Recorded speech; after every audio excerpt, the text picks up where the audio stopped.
throughout our life, but the mostly availability suffering usually happens when the brands are smaller. Bigger brands suffer because of both the conditions, the doctor support and even the availability when newer variants are launched. So it's not very simple and a straightforward answer. But the point is, suppose I go back to my history, life history, then I launched a brand just before COVID, which was called Wildamac.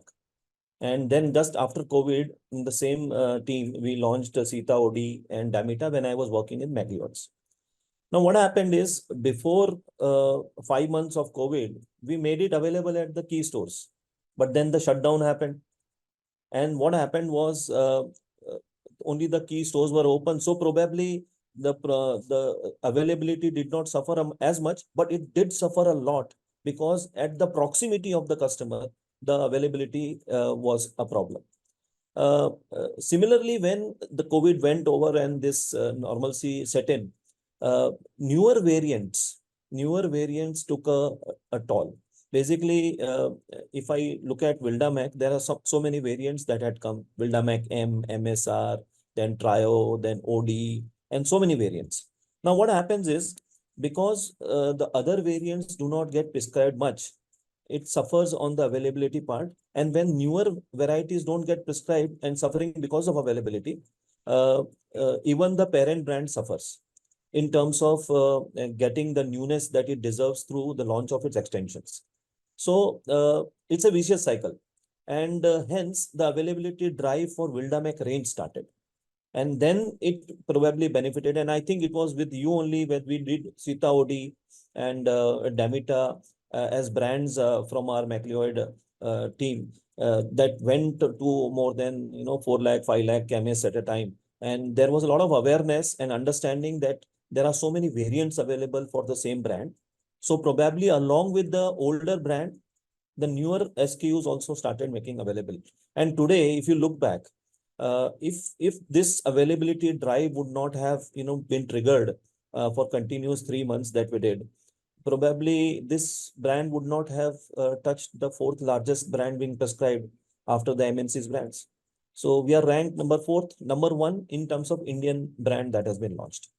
So that's one story, including the Sita OD. There were about 20-30 companies which launched Sita OD at a time. So what happens? There is a confusion among the chemists that which Sita brand belongs to which company. And probably there to end the confusion, also to tell them about all the variants that are available. And this brand belongs to us because my representative makes a lot of efforts to create that single prescription. But if that prescription is not honored at the chemist, right, the trust, the faith of the doctor also dies down. The patient also has a ill feeling about the doctor, what type of drugs he prescribes. And the morale of my representative or the sales team also breaks down. So availability is like Sanjeevani Booty, you can say that way. If this would not have been there, the cycle will never complete. It's a very metaphoric statement to say in our industry that a pharmaceutical brand gets marketed to the doctor, but the doctor is not the consumer. He prescribes it to the chemist, but he is not the seller. And the person takes it from the chemist, but the chemist is not the prescriber, nor the influencer. So the point is, it's such a vicious cycle. If you do not fill this gap, that availability is left behind, the whole circle is not complete and no sales happen. So big brands, potential brands can die down. Big brands can come down to become smaller brands if availability gap is existing.